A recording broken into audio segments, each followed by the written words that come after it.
বড় ভাই বড় শিক্ষিত হওয়ার স্বপ্ন বাদ দিয়া মা বাবার খেদমতে চলে গেল কাজ করে, আর কয় আমার ছোট ভাইরে মানুষ বানাই, আমি কাজ করে করে ছোট ভাইয়ের খরচ দিব।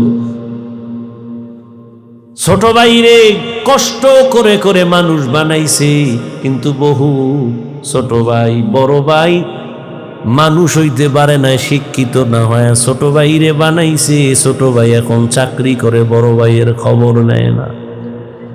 নাই ঈদের সময় এখন বিয়ে করি না, কত আনন্দ, চাকরি করে টাকার অভাব নাই। একই জায়গার এক পার্শ্বে বড় ভাইয়ের ছোট একটা ভাঙা ঘর, বড় ভাইয়ের ভাঙা ঘর আর ছোট ভাইয়ের ঘরটা ছাদ দেওয়া বিল্ডিং। ঈদের বাজার লইয়া যখন গোপনে ঘরে আইয়া স্ত্রীরে কয় জামা কাপড় গুলো সন্তানেরে দাও, তুমি নাও। বড় ভাই তো জানালা দিয়া তাকায় দেখছে ছোট ভাই আসছে, কিন্তু বড় ভাইরে জিগায় না। বাচ্চারে কি আর কন্ট্রোলে রাখা যায়? ও দৌড় দিছে, কাকা আছে। দৌড়াইয়া গিয়া দেখে ওর চাচতো ভাই নতুন জামা পইরা কত আনন্দ করে। ও একটা দৌড় দিয়া কয়, আব্বু আমারে জামা দিবা কবে? বাবা এই কথা শুইনা চোখের পানি ছেড়ে কান্না করে, আর বুকে জড়ায় কয়, বাবা কাঁদিস না, আল্লাহ যেদিন তৌফিক দিবে সেদিন তোরে জামা কাপড় দিবে। এমন নিমক হারাম বড় বাইরে জিগায় না, কোনো খোঁজ খবর নেয় না, কিন্তু বড় ভাই বাবার সমতুল্য, এত দূরে দূরে রাখে বড় ভাইরে ছোট ভাই। হঠাৎ করে রাতে 3টায় টেলিফোন আসছে, কে তুমি? বলে ভাইয়া আমি তোমার ছোট ভাই। এই রাত্রে কেন ফোন? আমারে চৌরাস্তায় একদল গুন্ডারা আমারে ধরছে। বড় ভাই কাঁচা ঘুমের মধ্যে একটা লাফ দিয়ে দৌড় দিছে, আয় দাঁড়া আমি আসতেছি। বড় ভাই কষ্টের কথা মনে রাখে না, একটা দৌড় দিয়া সামনে গিয়া এভাবে হাত বের করে বুকটা দিয়া কয়, যত মার মারতে চাও আমারে মার, আমার ছোট ভাইয়ের গায়ে হাত দিবি না। কারণ ওর প্রস্রাব আমি গায়ে লাগাইছি, ওর প্রস্রাব আমি গায়ে লাগাই ওরে বড় বানাইছি, না খাইয়া ওরে খাওয়াইছি, আমারে মার, ওরে মারবি না। তাহলে ভাই ভাইয়ের জন্য কতটা আপন আল্লাহ বুঝায় দেয়। কিয়ামতের দিন এত কলিজার আপন ভাইটাও কোনো পরিচয় দিবে না, পালাতে থাকবে। তাহলে মা বাবা তো আরো দূরে। ও আল্লাহর বান্দারা, ইউসুফ আলাইহিস সালাম ভাইদের ষড়যন্ত্রে পড়িয়া বাবার থেকে আলাদা হয়ে গেল। সবাই বাবারে খেলার নাম বইলা ইউসুফ নবীরে নিয়ে গেল। বাবায় ছাড়তে চায় না, কিন্তু কলে কৌশলে আটকাইয়া যখন নিয়ে যায়, ইয়াকুব নবী চোখের পানি ছেড়ে কান্না করে। বাবার চোখের আড়াল থেকে যখন দূরে সরে গেল, 10টা ভাই ইউসুফের বাবার চোখের সামনে কোলে নিছে। যখনই বাবার চোখ আড়াল হয়ে গেছে, তখন মাটিতে ফালায় কয়, এবার হাইটা যা, কোলে নেওয়া হবে না। নিতে নিতে জঙ্গলের ভেতরে এক ভাই মারে, আর এক ভাইরে কয়, এবার তুই মা। ওই ভাইদের মধ্যে যিনি বড় তার নাম ইহুদা। বড় ভাই কয়, ওরে মারিস না, ও ছোট মানুষ, ওরে মারিস না। ইউসুফ বড় ভাইয়ের দিয়ে তাকায় আর কাঁদে। ওরা মারে আর কয়, তোরে এখন মারতেছি, তোর কোন বাবায় ফিরাবে? যখন বড় ভাই বাধা হয়ে দাঁড়ায় গেল, অন্য ভাইরা কয়, তোমারও মারব। ভাই চুপ হয়ে গেছে।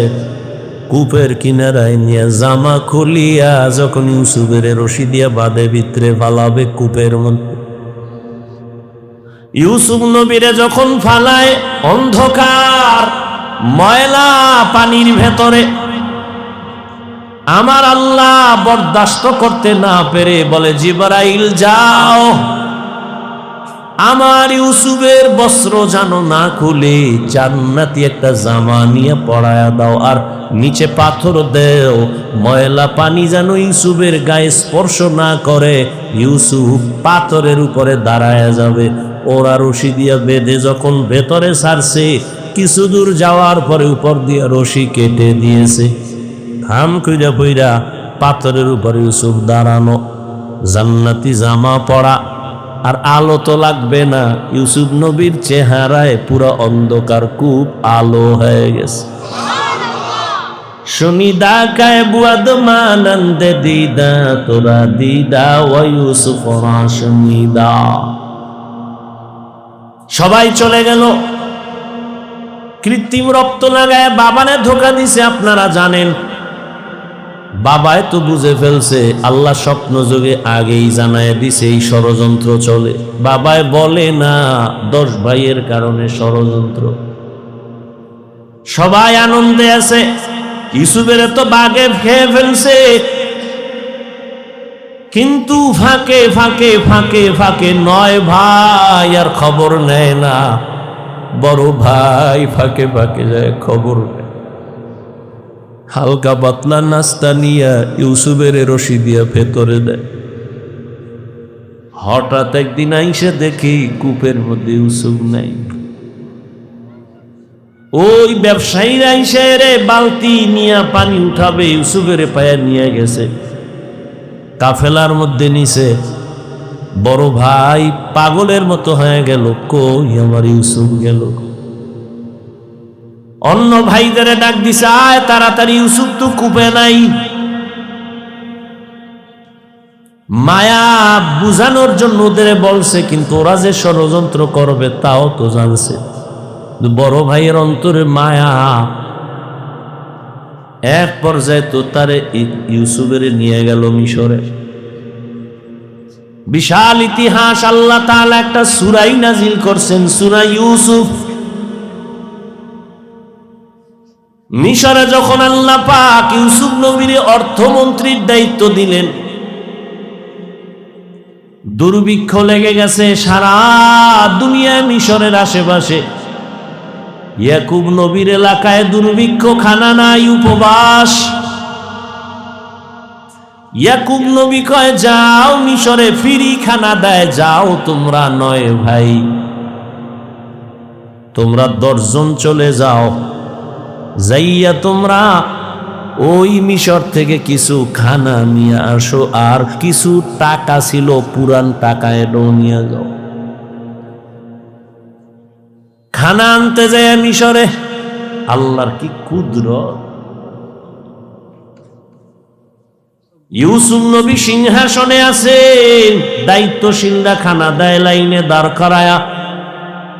শাহী গেট দিয়া যখন আওলাদে ইয়াকুব যখন 10 ভাই ঢুকছে, ওরা ঢুইকাই খানার লাইনে দাঁড়াইছে, কিন্তু কেউ জানে না কারা। ইউসুফ দেখেই চিনে ফেলছে আমার সেই 10 ভাই। ইউসুফ নবী গোপন রাখছে, পরিচয় দেয় না। এদের ডাইকা পরিচয়হীন ভাবে নিজেকে পরিচয় গোপন রাইখা এরপরে পরিচয় নিল, আপনারা কোথা থেকে আসছেন, কেনান থেকে আসছেন, আপনাদের আব্বার নাম কি? বলে আব্বার নাম ইয়াকুব। বলে আপনাদের আব্বা কেমন আছে? বলে ভালো। অনেক ভালো। কহা তবে একটা ভাই আমাকে হারায় গেছে। তাই নাকি? বলে হ্যাঁ। পরে কয় আমার আব্বা যেন ওই ভাইকে হারায়া কানতে কানতে কানতে কানতে অন্ধ হয়ে গেছে। ইউসুফ নবী পারে না, চিল্লায় কান্না করে, কিন্তু কন্ট্রোলে নিয়ে কয় আপনারা কয় ভাই? কয় আমরা 10 ভাই। কার ভাই নেই? কয় এক ভাই তো হারায় গেছে। আর নাই? হ্যাঁ আর একজন আছে বিনিয়ামিন। কই? সে আব্বার কাছে। দায়িত্বশীলকে গোপনে বলে দিল ইচ্ছা রকম খানা দে, বস্তা বইরে দিবি, আর ও যে টাকা দিছে ওই টাকাও খানার মধ্যে ঢুকাই দিব, ওরা যেন না দেখে। ইউসুফ নবী বিদায় বেলা বলে দিলেন মেহমানদারি করা চলে যান, খানা তো বেশি দিন থাকবে না, শেষ হইলে আবার আসবেন। তবে একটা শর্ত, ওই ছোট ভাই আপনাদের সাথে নিয়ে আসবেন, না হয় খানা দেওয়া হবে না। ইউসুফের আপন ছোট ভাই বিনিয়ামিন বাড়িতে যাইয়া 10 ভাই প্রশংসা করে, বাবা মিশরে যে আমগো খানা দিছে অর্থমন্ত্রী বড় ভালো মানুষ, আমাদের আলাদা সম্মান দিছে, মেহমানদারি করাইছে। ওরা তো জানে না আমগো ইউসুফ। খানার বস্তা খুইলে দেখে টাকা যা দিছিলাম তাও ফেরত, আরো খুশি। এইবার আব্বা যান আমাদের একটা শর্ত দিছে, আবার খানা আনতে যাইতে বলছে, তবে ছোট ভাইরে না নিলে দিবে না। বাবায় বলে একটারে নিয়ে 250, এদেরও সারু। ইতিহাস বড় করুন। খানা যখন শেষ হয়ে গেল, এবার বিদায় বেলা বাবার সাথে ওয়াদা দিছে এই ভাইরে আর হারাবো না দাও। এইবার বিনিয়ামিনের নিয়া 11 ভাই মিশরে রওনা। মিশরে যাইয়া আবার ইউসুফ নবীর সাথে মোলাকাত। ইউসুফ নবী বিনিয়ামিনের পাইয়া পারে না, কলিজাটা ফেটে একটা চিৎকার দেয়, কন্ট্রোলে নিয়া বলে আজ আপনারা আমার রাজপ্রাসাদের মেহমান হবে। সবার জন্য একটা একটা রুম বানাইলো, এক এক রুমে দুইজন করে করে ঘুমাবে। রাতের বেলা শিডিউল করে আপনারা 2 ভাই এক রুমে, আবার 2 ভাই এক রুমে, ঘুরতে ঘুরতে 5 ভাই 10 ভাই 5 রুমে ঢুকে গেল। এখন বাকি রয়েছে 1 ভাই বিনিয়ামিন বাকি। আপনারা যদি কিছু মনে না নেন, এক রুমে কি এই ভাই থাকতে পারে আপনাদের? না, কথা আপনারা অনুমতি দিলে এরে আমার সাথে আজকে রাখি, আমার সাথে ঘুমাবে। এরা তো খুশি। যদি মন্ত্রীর সাথে ঘুমায় তা আমাকে খাওয়ান বেশি পাবো, মোহাব্বত বাড়বে। ওরা বলল ঠিক আছে আলহামদুলিল্লাহ। এবার 10 ভাইরে 5 রুমে দিয়া 40 বছরের বিরহের বেদনা অন্তরে জমা। দীর্ঘ 40 বছর পর্যন্ত ভাই বেনিয়ামিন রে দেখে না, বাবা ইয়াকুবরে দেখেন। ইউসুফ আজকে কি ঘুমাবে? বাইরে রুমের মধ্যে নিয়ে কয়, রে বেনিয়ামিন বল আমার বাবা কেমন আছে? বেনিয়ামিন কান্না করে। ইউসুফের জন্য দুঃখে দুঃখে বাবা কান্না করে অন্ধ হয়ে গেছে। এক পর্যায়ে ইউসুফ নবী কৌশল অবলম্বন করে বিনিয়ামিনের সাথে গোপনে সব খোঁজ খবর নিয়া বিনিয়ামিন রে ছাড়বে না, কৌশল কইরা বিনিয়ামিন রে রাখার জন্য ইউসুফ নবী রেডি হলেন। ভাইরা আমার,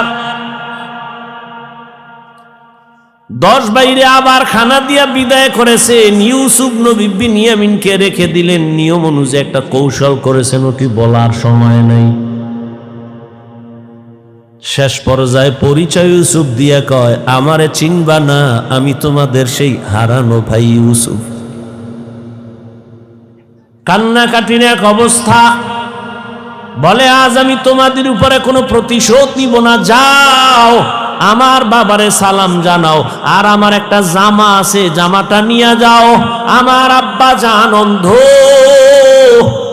ওই জামাটা আমারে আল্লাহ জান্নাত থেকে পাঠাইছেন, কূপের মধ্যে যে জামা পরছিল ওই জামাটা নিয়ে যাও, আর আমার আব্বাজানের চোখের মধ্যে লাগাইলে আব্বাজানের অন্ধ চোখ ভালো হয়ে যাবে। আর আব্বা জানরে সহ আম্মারে নিয়া তোমরা এইবার সব আমার আমন্ত্রণে মেহমান হয়ে এখানে চলে আসবা। আল্লাহ তাআলা 40 বছর পেরিয়ে যাওয়ার পর মা বাবা ভাইদেরকে মিশরে পৌঁছায় দিলেন।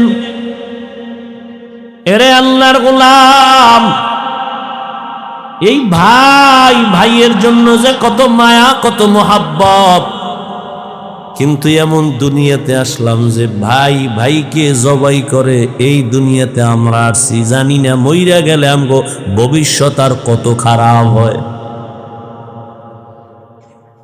কিয়ামতের ময়দানে ভাই ভাইয়ের থেকে আলাদা হবে, মা আলাদা হবে, বাবা আলাদা হবে, বন্ধু বন্ধুর থেকে আলাদা হবে। আল্লাহ বলেন ওই দিনের ভয় অন্তরে জমা কর, অন্তরে ওই ভয় জমা করিয়া যদি গুনাহ থেকে নিজেরে বাঁচাও, আমি ওয়াদা করলাম তুমি বিনা হিসাবে জান্নাতি। हर के दारत खौफे हकदार दिल मदम जन्नतुल मअवा देहद ও রামাকাম। এই ভয়ের নাম খৌফ, এই ভয়ের নাম খশিয়া, এই ভয়ের নাম তাকওয়া। এই ভয়টা জন্মলগ্ন থেকে পাওয়া যায় না, এটা অর্জন করা লাগে। এই ভয় বা তাকওয়া কোথায় তুমি পাইবা? বলে লিকুল্লি শাইইন মা'দিনুন আ মা'দিনুত তাকওয়া কুলুবুল আরিফিন। ভালো ভালো জিনিস রাখার গোডাউন আছে, তাকওয়ার গোডাউন হলো আল্লাহর প্রিয় বান্দাদের কলব। আল্লাহর আরিফিন যারা, তাদের কলব হলো তাকওয়ার গোডাউন। তারা নেক নজর দিবে আর তোমার কলবে তাকওয়ার পাওয়ার ডুববে। এটাকে বলে তাওয়াজ্জুহ। কারণ আল্লাহর প্রিয় বান্দা যারা, আল্লাহর বন্ধু যারা, এদের চোখে পাওয়ার আছে, এদের কলবে পাওয়ার আছে। এই পাওয়ার আল্লাহ দান করেন, তাকওয়ার কারণে দান করেন। কোরআনে এই পাওয়ারের নাম ফুরকান, হাদিসে এই পাওয়ারের নাম হলো ফেরাসাত। ইয়া আইয়ুহাল্লাযীনা আমানু ইন তাত্তাকুল্লাহ ইয়াজআল লাকুম ফুরকানা। মুমিন তাকওয়ার উপরে মুজাহাদা করো, আল্লাহ দয়া করে তোমাকে ফুরকান নামের পাওয়ার দান করবেন। মা মা'নাল ফুরকান হুয়া নূরুম মিন ইলাহি। আল্লাহর দেওয়া একটা নূরের আলো, ওই আলোটা যখন পাবে, ওই আলো দিয়া মা ফুররিকা বিহি বাইনাল হাক্কি ওয়াল বাতিল। আল্লাহর দেওয়া নূরের আলো দিয়া হক বাতিল আলাদা করে বান্দা হকের দিকে অগ্রগামী হয়ে যাবে। قال رسول الله صلى الله عليه وآله وسلم اتقوا فراسة المؤمن فإنه ينظر بنور الله। আল্লাহর ওলি যারা, আল্লাহর প্রিয় গোলাম যারা, তাদেরকে আল্লাহ ফেরাসাতের পাওয়ার দান করেন। তোমরা সাবধান হে উম্মত, তুমি জীবনে যা দেখবা না, আল্লাহর প্রিয় বান্দা তারা এই ফেরাসাতের পাওয়ার দিয়া অনেক কিছু দেখবেন, আল্লাহর নূরের আলো দিয়া। অতএব তাদের নেক নজর লাগাও তো অন্তরে ভয় চলে আসবে, তাকওয়া চলে আসবে। আর ভয় আসলেই গুনাহ থেকে বাঁচা সহজ হবে। একটা সন্তান মা বাবাকে ভয় করে, তার প্রমাণ মা বাবার সামনে সন্তান অন্যায় করে না, কেন? শাস্তির ভয়। একটা ছাত্র শিক্ষকের ভয় করে, প্রমাণ বলে শিক্ষকের সামনে অন্যায় করে না, কেন? শাস্তির ভয়। ঠিক এই দুনিয়ায় যেই বান্দা আমার আল্লাহকে ভয় করবে, ওই বান্দা গলায় ছুরি লাগাবে, কোনোদিন দাড়ির মধ্যে ছুরি লাগাবে না। এটা সম্ভব কখন? যখন তাকওয়া আসবে, আল্লাহর ভয়। দেখেন, এখানে আমরা সবাই মুসলমান। আপনার আল্লাহ আমার আল্লাহ দুই না এক। কোরআন, কাবা, ধর্ম, কালেমা, নবী, হাদিস, দুনিয়াতে আসছে সিস্টেম, কাফন তিনটা, তাও কালার সব এক, কবরের সাইজ, কবরের প্রশ্ন তিনটা, সব এক। আপনার আল্লাহ আমার আল্লাহ এক, নবী এক, কোরআন এক, কাবা এক, ধর্ম এক, কালেমা এক, কাফন এক, কালার এক, কবরের সাইজও এক, কবরের প্রশ্ন তাও এক। আপনি আল্লাহ চিনেন, নবী চিনেন, কোরআন চিনেন, হাদিস চিনেন, ইসলাম চিনেন, তা আপনাকে বয়ান করব কেন? বয়ান তো হিন্দুদের করব, খ্রিস্টানের করব, ইহুদিরে করব। ওরা আল্লাহ চিনে না, কোরআন বুঝে না, ইসলাম বুঝে না, ওদের বয়ান করব কখন? হায়াতের শেষ হয়ে গেল, মুসলমানের পিছনে দৌড়াইতে দৌড়াইতে, দিন নাই রাত নাই, ফজরের পরে বয়ান, জোহরের পরে বয়ান, আসরের পরে বয়ান, মাগরিবের পরে বয়ান। কুত্তাও এরম দৌড়ায় না যেই পরিমাণ আমরা দৌড়াই। শুধু আমি, হাজার হাজার আলেমরা দৌড়ায় আপনাদের পেছনে, তাবলীগলাদের মেহনত, পীর মাশায়েখের মেহনত, জুমাত, এরপরেও আমল নামা শূন্য। মহামারী গজবের করোনা দিয়াও তোমার ঘাড় সোজা হয় নাই, তুমি এখনো গাঞ্জা খাও, মা বাবার সাথে বেয়াদবি, আলেমের সাথে বেয়াদবি, শিক্ষকের সাথে বেয়াদবি, সমাজের মুরব্বীদের সাথে বেয়াদবি, কত ঘাট তেরা তুমি। করোনায় তোমার সামনে কত লাশ হয়ে গেল যুবক, ছাত্র জনতার আন্দোলনে লাশ যুবক, পানির নিচে যুবক লাশ, গাড়ির তলে চাকার নিচে যুবকের লাশ, এরপরও তোমার লাজ হলো না, লজ্জা হলো না। কারণ কি রে বাবা? কপাল যদি পুইরা যায়, আমি হাফিজুর রহমান কেন, মক্কা মদিনার ইমাম কেন, রসুলেও যদি বয়ান করে কপাল খুলে না। যেই রসুলের এক নজর দেখলে ক্ষুধা থাকে না, কেমন মায়ার নবী, সেই নবীকে টানা 13 বছর দেখলো, কত বড় বেঈমান যে 13 বছর বয়ান শুনলো, দেখলো কালেমা পড়ে না। আর অন্যদিকে একটা 27 বছরের যুবক তরবারি নিয়ে দৌড়ায় নবীকে জবাই করবে, নবীর সামনে আইসা চেহারা দেখাই তরবারি ফালায় বলে, নবী আমারে কালেমা পড়ায় দেন। কয় বছরের যুবক? 13 বছর বেঈমান, নবীরে দেখাও কালেমা পড়ে না, আর নবীকে জবাই করতে আইসা কালেমাওয়ালা হয়, এর নাম কপাল। অতএব যতদিন পর্যন্ত আল্লাহর আযাবের ভয় অন্তরে আসবে না, ততদিন গুনাহ ছাড়তে পারবা না, এবং আল্লাহর ভয় ততদিন অন্তরে আসবে না যতদিন পর্যন্ত ওলিয়া উলিয়ার নেক নজর নিবা না। ওলিয়া উলিয়ার নেক নজর না নিলে তাকওয়া আসবে না। কিন্তু যেই চোরারা ওলিয়া উলিয়া মানে না, এগু উপায় কি? নাই এরম কেউ বলে আমরা ওলি মানি না, আউলিয়া মানি না? নাই। আল্লাহর জাতের কসম, ওয়াল্লাহি বিল্লাহি তাল্লাহি, আল্লাহর কসম একবার, আল্লাহর কসম 2 বার, আল্লাহর কসম 3 বার। যারা বলে আমরা ওলি মানি না, আউলিয়া মানি না, 3 বার কসম করে বললাম, ওরা কোরআন মানে না, বুখারী শরীফ মানে না, ওরা ভণ্ড, ওরা বাতিল। ওদের যারা ভণ্ড বলে না, তারাও ভণ্ড।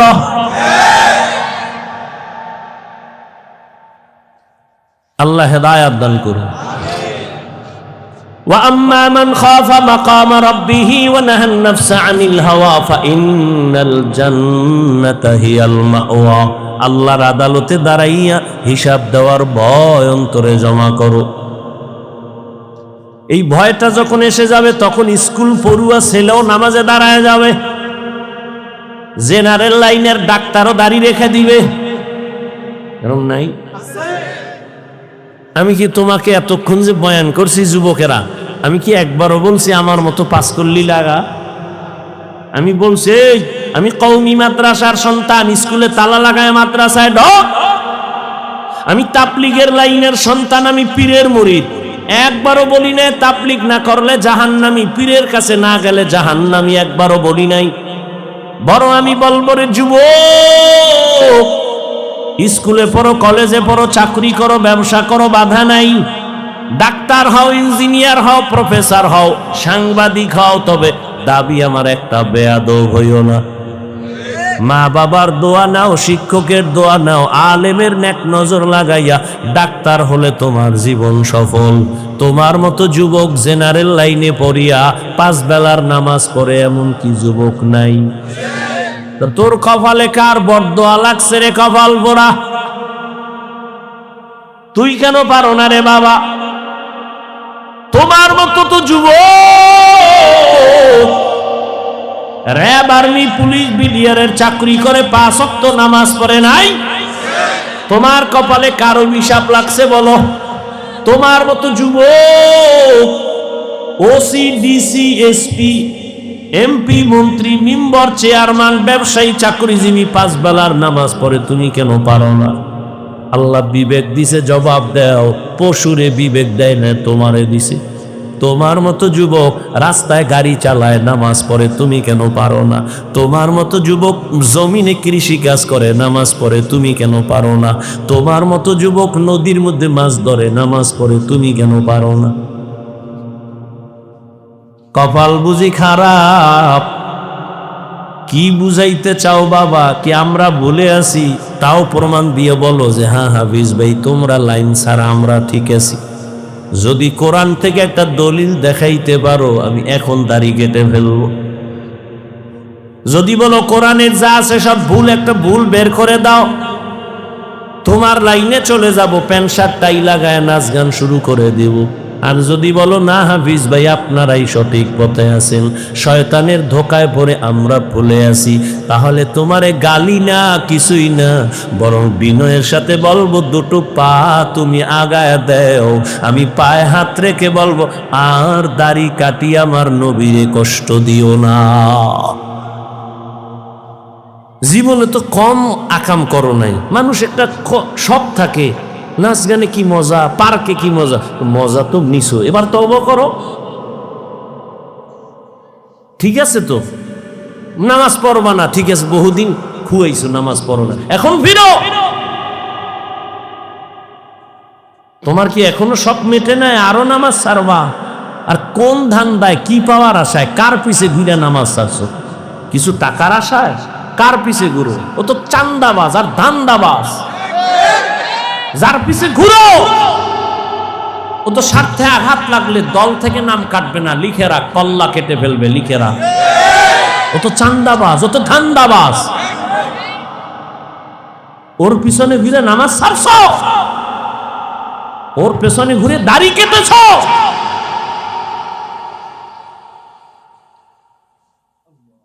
কই আমরা তো রসুলের আদর্শ মাই না, কই সম্মান তো কমে নেই। এখনো সব হাহুতাস, একদল কান্দে কি হবে আর একদল কান্দে কি হইল।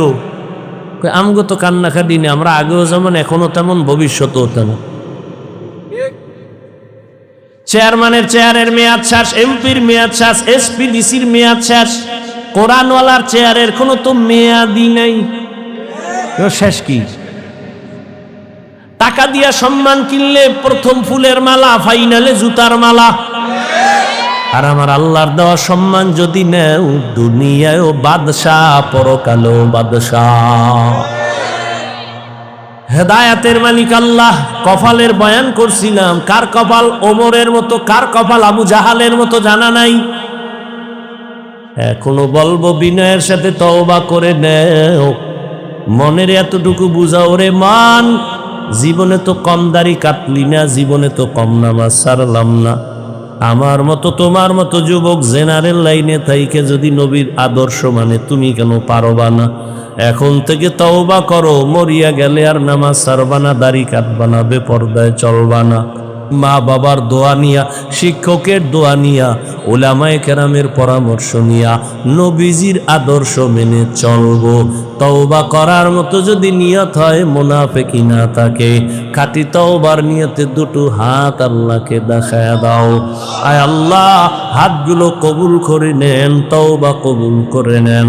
তওবার উপরে মজবুত হইয়া, উলামায়ে কেরামের পরামর্শ নিয়া, মা বাবার দোয়া, শিক্ষকের দোয়া নিয়া নবীর আদর্শে চলার তৌফিক দান করেন, আমিন। যুবক বাবারা, নামাজ পড়বানি?